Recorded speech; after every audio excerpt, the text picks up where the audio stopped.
Okay, let's unpack this. Let's do it. When we talk about the incredible efficiency of the immune system, we usually picture it as this flawless, heroic defense force.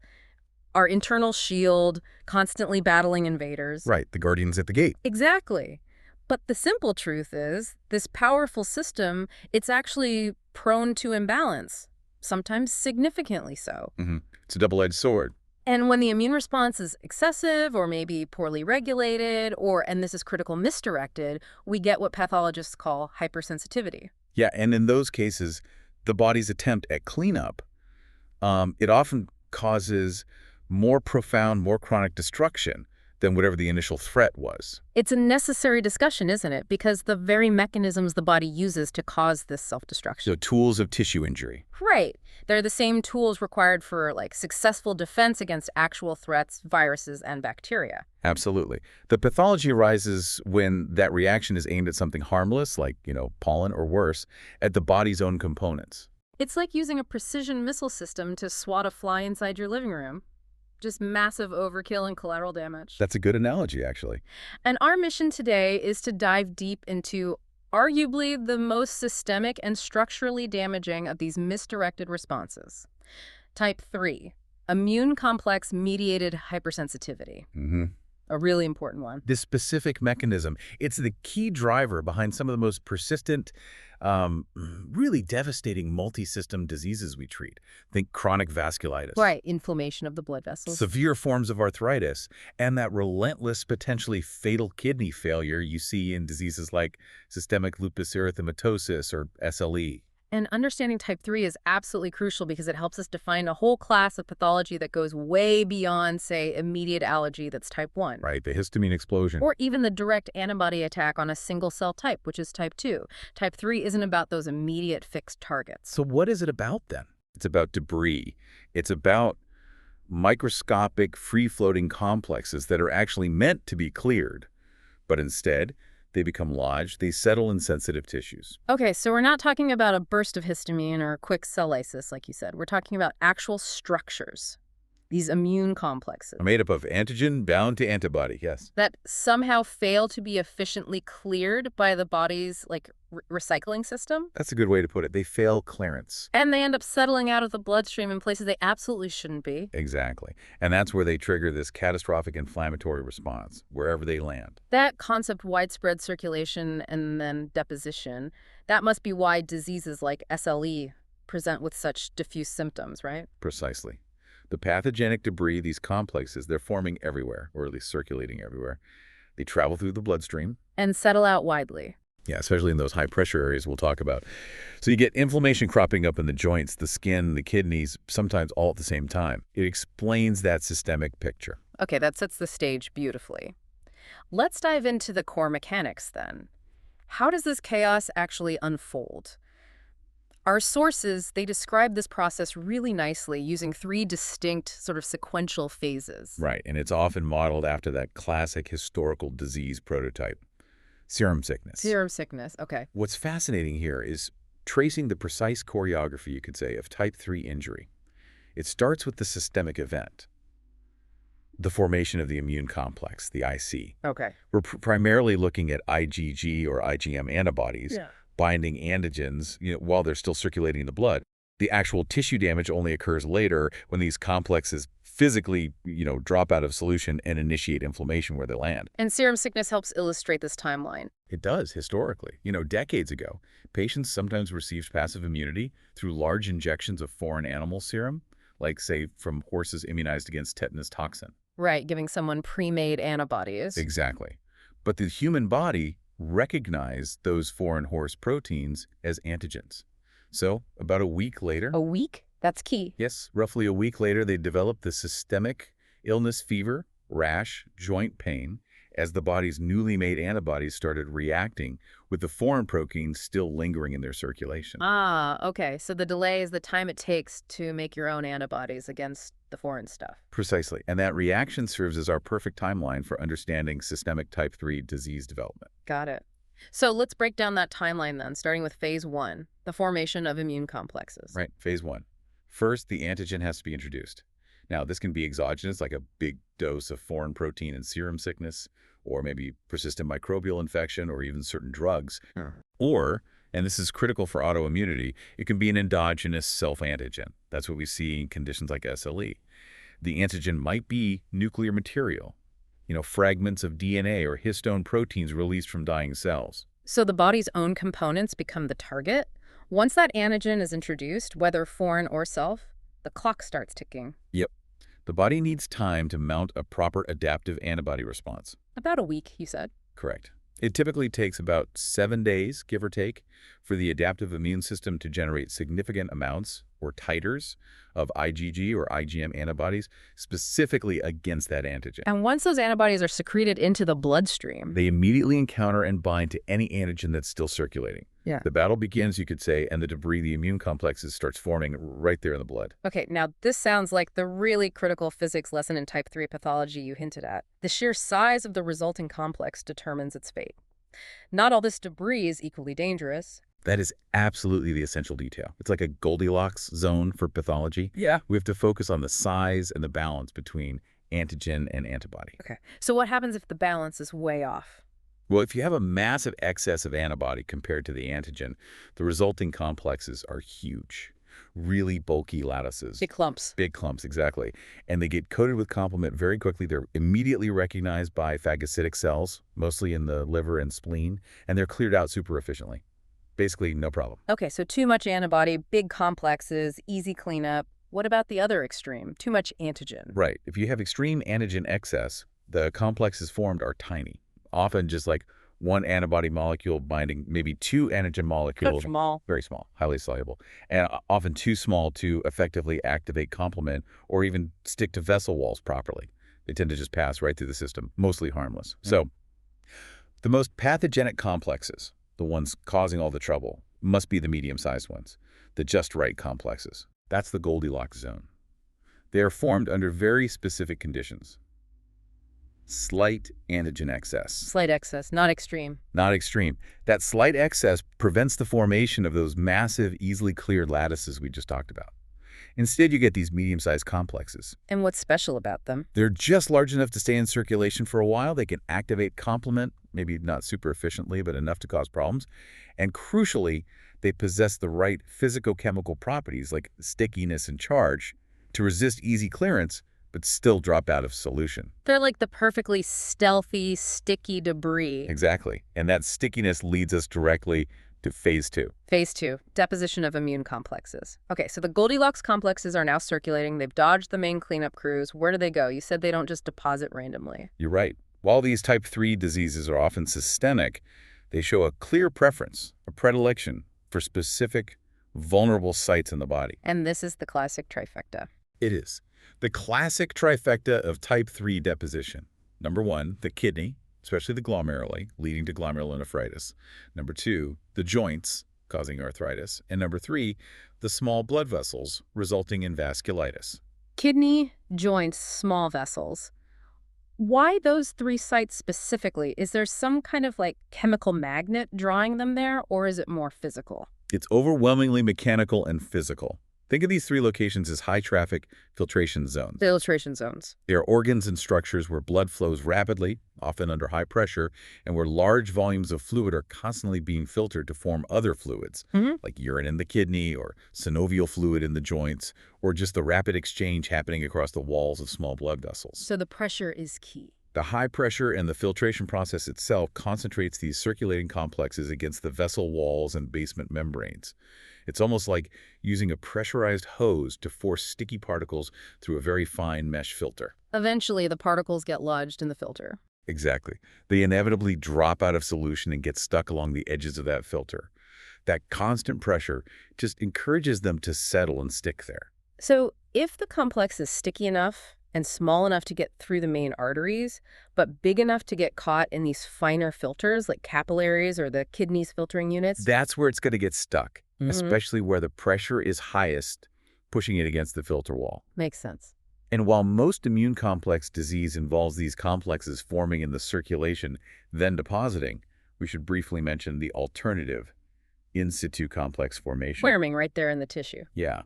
In some diseases, like post-streptococcal glomerulonephritis, it's thought that maybe the streptococcal antigens first get planted or stuck in the glomerular basement membrane, perhaps because they have an affinity for it. Then, the circulating antibodies arrive later and bind the antigen right there, forming the complex locally. So either way, formed in transit or formed on site, the complexes are now lodged in these vulnerable tissues. Correct. The sticky clumps are stuck in the filter. Okay, now what happens next? What wakes up the immune system to the fact that there's this debris stuck there?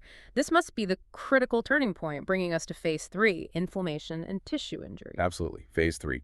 Once those IgG or IgM complexes have settled in the tissue, the body recognizes them instantly as essentially massive clumps of bound foreign material or debris, and it initiates an emergency acute inflammatory reaction. And the primary destructive mechanism isn't the antibody itself. No, not directly. It's the activation of the complement cascade. That's the main engine of destruction here. Complement. We rely on it for defense against microbes, but here it's the catalyst for organ damage. It's kind of ironic. It is deeply ironic. The deposited immune complexes are potent activators of the classical complement pathway, and this activation generates several highly inflammatory and destructive cleavage products.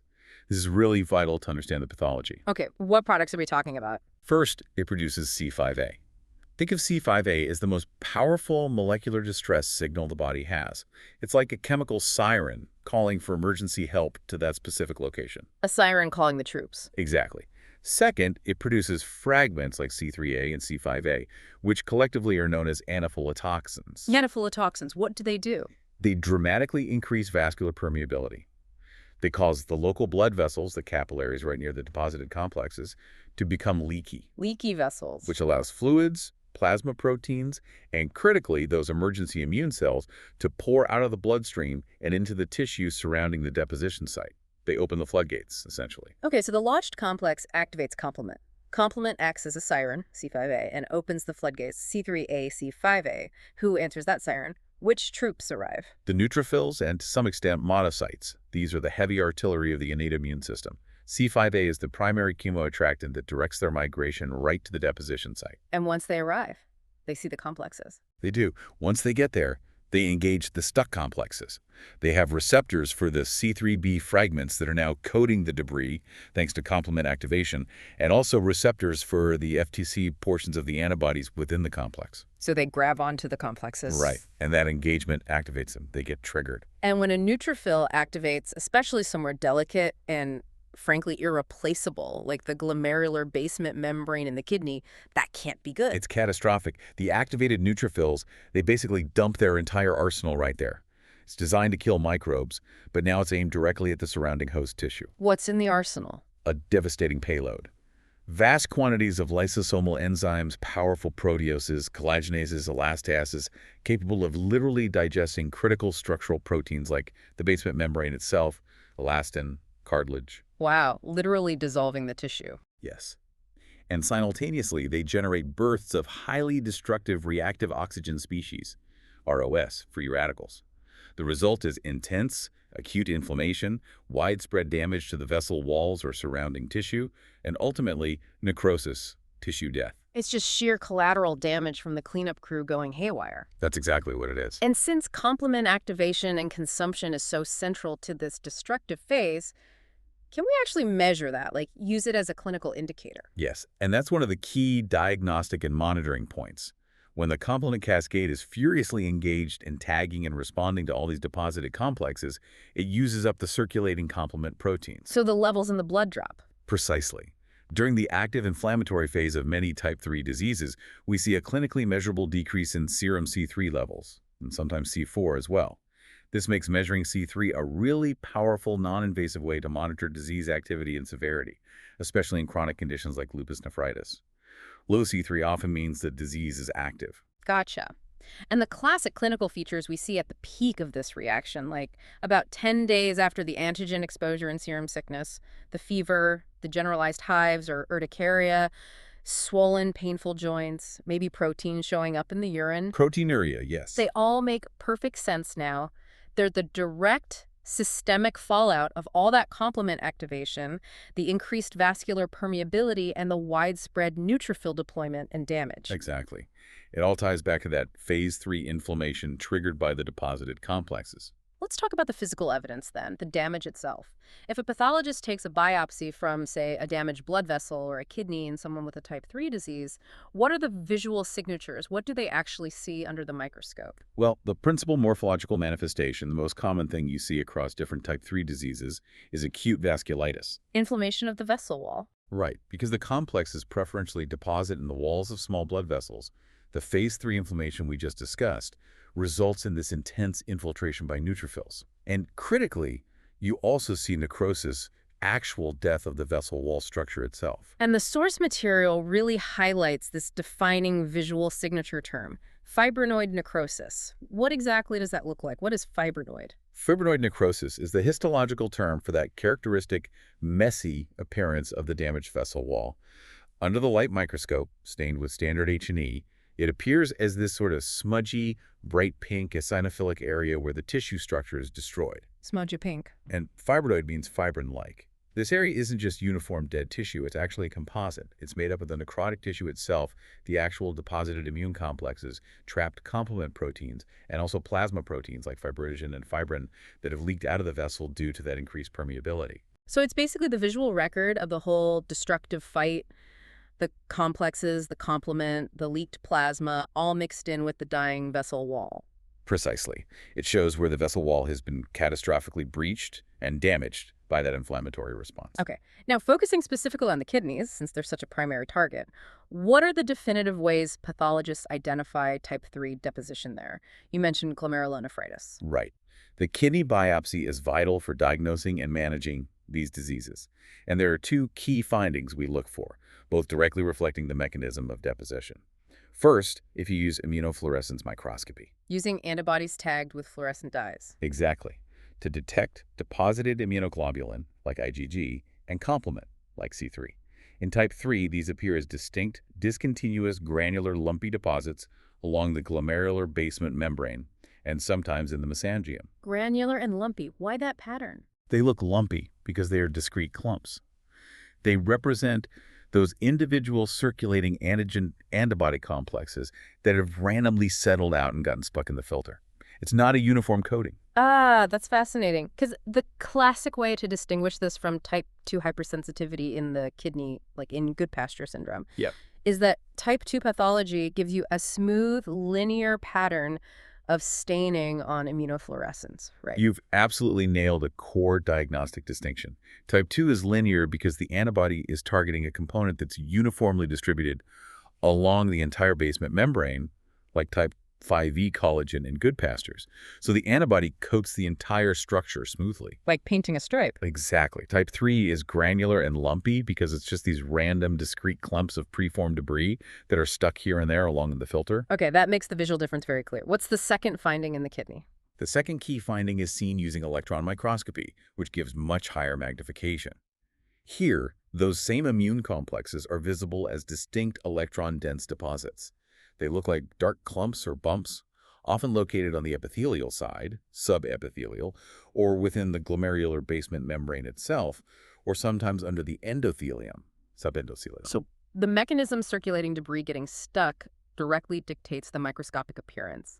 Lumpy fluorescence and dense deposits on EM. Precisely. The pathology reflects the process. Now, we've used serum sickness as the prototype, which is an acute, usually self-limiting systemic disease because the foreign antigen eventually gets cleared. Right. But type 3 hypersensitivity can also be chronic, relentless, and systemic. Or it can be acute but intensely localized. Let's maybe look at that spectrum, starting with the chronic side, the classic example being systemic lupus erythematosus. Yes, SLE is the absolute textbook case for chronic systemic type 3 disease. In serum sickness, the foreign antigen is eventually eliminated by the immune response, the complex formation stops, and the lesions resolve as the deposited material is slowly cleared. But in SLE, the problem is persistence. The body is constantly generating autoantibodies against its own components, specifically nuclear autoantigens. These like DNA, histones, other proteins normally found inside the cell nucleus. And these autoantigens are always around. They're ubiquitous. They're constantly being released in small amounts as cells undergo normal turnover and death, apoptosis. So in SLE, there's a persistent, potentially unending supply of circulating pathogenic immune complexes formed between these autoantibodies and autoantigens. An endless source of debris. Exactly. And this constant supply leads to relentless deposition, particularly in the kidneys, causing lupus nephritis, the joints, the skin, small vessels, driving chronic inflammation that, over years, leads to irreversible scarring and organ damage. So the fundamental mechanism I see: formation, deposition, complement activation, inflammation, it's identical to serum sickness, but it's the persistence of the antigen source that flips the switch from an acute illness to a chronic, devastating autoimmune disease. You've got it. That's the key difference. Okay. Now, on the other end of that spectrum, you mentioned an intensely localized reaction, the Arthus reaction. That sounds much more focused, maybe more immediate. It is intensely localized, and it's often used experimentally to understand the mechanisms of local tissue necrosis caused by immune complexes. The Arthus reaction is defined clinically or experimentally as a localized area of tissue necrosis resulting from acute immune complex vasculitis, usually seen in the skin. Okay, how does it happen? What's the setup? The classic experimental setup involves injecting the antigen intracutaneously just under the skin into an individual or an animal who has already been heavily immunized against that antigen. So they already have very high levels of circulating antibody before the injection. Exactly. High titers of preformed IgG antibodies circulating in their blood. So when that specific antigen is injected directly into the skin, what happens right there locally in the vessel walls? It happens fast. Yeah. The injected antigen immediately starts diffusing outwards from the injection site into the surrounding tissue. As it does, it encounters that large concentration of specific antibodies that are rapidly diffusing in from the capillaries. They meet in the middle. They meet right there in the walls of the small vessels near the injection site. And because the antibody concentration is so high, large immune complexes form locally and precipitate almost immediately right within and around those vessel walls. They don't even need to circulate. They just drop out right where they form. Pretty much. The sheer speed and mass of this localized complex formation trigger an extremely rapid and intense inflammatory response, including acute fibrinoid necrosis of the vessel walls, just like we discussed before. But critically, in the Arthus reaction, this often leads to secondary thrombosis. Thrombosis, blood clotting within those damaged vessels. That seems like a key difference here, adding another layer of damage. It's a crucial amplifier of the damage, absolutely. The intense inflammation and direct damage to the vessel endothelium caused by the complexes and neutrophils rapidly activates the clotting cascade locally. So the vessels get blocked off. Yes. The fibrinoid necrosis plus the resulting thrombosis leads to severe localized ischemic injury tissue death due to lack of blood flow and oxygen on top of the direct inflammatory damage caused by complement and neutrophils. This combination quickly transforms a reaction site into a highly destructive, hemorrhagic, necrotic lesion. Wow. So it really demonstrates the localized destructive power when you get that rapid, high concentration precipitation of immune complexes. It does. It's a very vivid illustration of how the same basic mechanism can manifest very differently depending on the kinetics, acute versus chronic, and the location, local versus systemic. Okay. Beyond SLE and the Arthus reaction model, the sources list several other important clinical diseases driven by type 3 mechanisms. Can we just quickly touch on a few key examples, maybe highlighting the antigens involved in the main consequences? Certainly.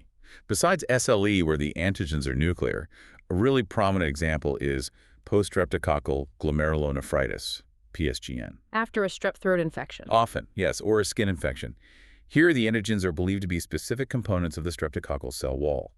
These complexes deposit mainly in the kidney glomeruli.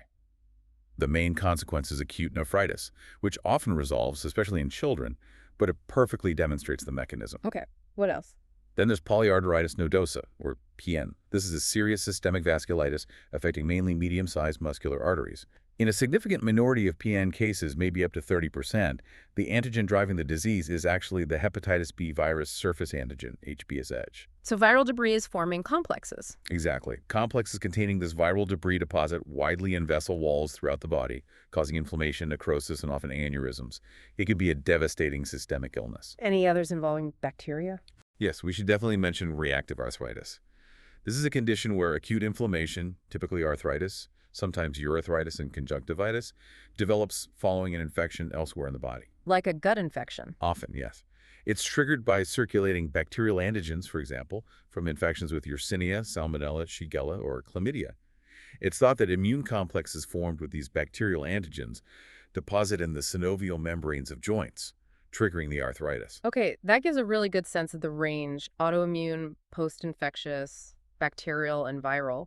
It really highlights how this mechanism underlies a diverse set of diseases. It does. The trigger antigen varies, but the core pathway of damage via immune complexes is the common thread. That provides a really robust understanding of the classic destructive mechanism.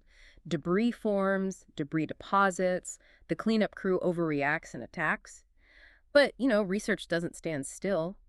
We should probably shift now to the more modern view. What have researchers refined about this process recently, especially regarding maybe why the clearance fails and how is that leading to potentially better therapies? This is where the deep dive gets really interesting, I think. The classic model, as we discussed, really stressed the importance of the antigen-to-antibody ratio, that Goldilocks zone of complex size. Right. But current research is shifting focus, moving more towards understanding the failure of the body's transport and clearance systems for these complexes. And we now understand that one of the most maybe unexpected components of this clearance system is the red blood cell, RBC. Wait, red blood cells, the cells that carry oxygen, how on earth are they involved in clearing immune complexes? That seems totally unrelated. It seems unrelated, but they are actually crucial fairies. It turns out that RBCs possess specific receptors on their surface complement receptor 1, or CR1, that specifically bind to the C3b complement components that coat immune complexes. So the red cells physically grab onto the complexes. They do. They essentially act as these highly effective passive transport vehicles. They bind the ICs in the circulation and ferry them safely through those high-pressure filtration zones, past the delicate glomeruli in the kidney, past the turbulent small blood vessels, and deliver them to the professional phagocytes, the macrophages, mainly in the liver and spleen, for safe disposal. Wow, so they're like a garbage barge system picking up the trash and taking it to the dump. That's a perfect analogy. Yeah. Therefore, a defect or a functional failure in this specific RBC-mediated transport system, maybe low numbers of CR1 receptors or receptors that don't bind well, is now seen as a critical factor that might predispose someone to immune complex deposition. So if the ferry system breaks down, The complexes don't get chaperoned properly, and they're much more likely to just drop out prematurely and get stuck in those filtering organs like the kidney. that is a massive refinement in thinking. It suggests type 3 disease might be less about just overproduction of complexes and maybe more about an inefficient trash removal system in some people. Exactly. It adds another layer to susceptibility. And furthermore, related to why certain complexes stick even if the transport is okay, we've gotten hyper-specific about the physicochemical properties of the complexes themselves. Beyond just size. Yes. We talked about size being critical, but modern research really highlights the importance of things like the overall electrical charge of the complex, and even subtle modifications to the antibody molecules within the complex, Yeah. like their glycosylation patterns. Electrical charge. Why does that matter so much, especially, say, in the kidney? Think back to the structure of the glomerular basement membrane, GBM, that key filter in the kidney. It is naturally and very strongly negatively charged due to molecules like heparan sulfate proteoglycans. Okay, the filter itself is negative. Right? Like charges repel. And studies have shown pretty convincingly that immune complexes containing positively charged antigens, or antibodies that have acquired a positive charge for some reason, are far more likely to bind to and deposit in that negatively charged GBM filter than neutral or negatively charged complexes are. It's like an electrostatic magnet effect. The positive complex gets pulled onto the negative filter. Precisely. This charge interaction can play a major role in dictating where the complexes preferentially deposit, making it a potentially highly specific risk factor for developing, say, lupus nephritis, if the autoantigens or antibodies happen to be cationic or positively charged. This incredible level of detail, understanding the transport failures, the charge interactions, it must have fundamentally changed the approach to treatment, right? Moving us beyond just generalized, blunt immunosuppression that hits everything. It absolutely has. That detailed understanding of the destructive phase 3, the violent complement attack, driven by C5a and neutrophil enzymes, is leading directly to highly targeted treatments. Instead of trying to wipe out the entire immune system with steroids or cytotoxic drugs. Which has tons of side effects. Exactly. New drug classes are emerging, and some are already in use, that act as specific complement inhibitors. Okay, so how do they work? Are these drugs aiming to stop that C5a siren from sounding in the first place? That's precisely the idea for some of them. They target specific key components of the complement cascade, like C5 itself, or maybe C3. By blocking the cleavage and activation of these central components, they prevent the generation of the downstream inflammatory mediators like C5a. So no siren, no neutrophil recruitment. Essentially, yes. You effectively prevent the mass migration of neutrophils to the site of deposition, and you stop the release of all those devastating lysosomal enzymes and reactive oxygen species. The complexes might still be stuck there, at least initially. But the engine of acute tissue damage is shut off. Exactly. You minimize the collateral organ injury. It's a much more focused way to control the inflammation. That sounds like really effective damage control, stopping the fire after the complexes have already deposited. But what about reducing the amount of fuel for the fire in those chronic diseases, like SLE, where the autoantigen is always present? You still need to reduce the complex load, right? That's the absolutely necessary parallel approach, especially for chronic type 3 autoimmune diseases. The most advanced therapies now also focus on reducing the sheer supply of the pathogenic complexes in the first place. How do you do that? This is primarily achieved by targeting the B cells.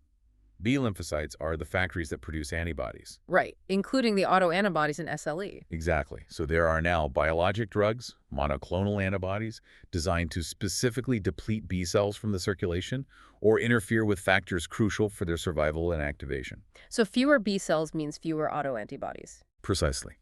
By reducing the number of B cells, you reduce the overall concentration of those pathogenic IgG and IgM autoantibodies. This dramatically cuts down on the formation of new immune complexes, alleviating the systemic burden and slowing down that relentless deposition cycle in organs like the kidney. So it's really a dual strategy now. Target the B cells to reduce the complex supply, and target complement to dampen the destructive response to any complexes that do deposit. That's the modern cornerstone of treating severe type 3 disorders like lupus nephritis. It's much more sophisticated than the old approaches. That really sounds like it. So if we connect all this back to the bigger picture, Yeah. the whole mechanism of type 3 hypersensitivity, it really is the ultimate case study in pathological collateral damage, isn't it? Yeah. It's this essential failure sometimes of the body's debris clearance crew. These circulating clumps settle in sensitive, high filtration zones like the kidney and joints. And the resulting complement-driven inflammatory response, which is meant for defense, just turns into this uncontrolled, destructive artillery strike against the body's own structures.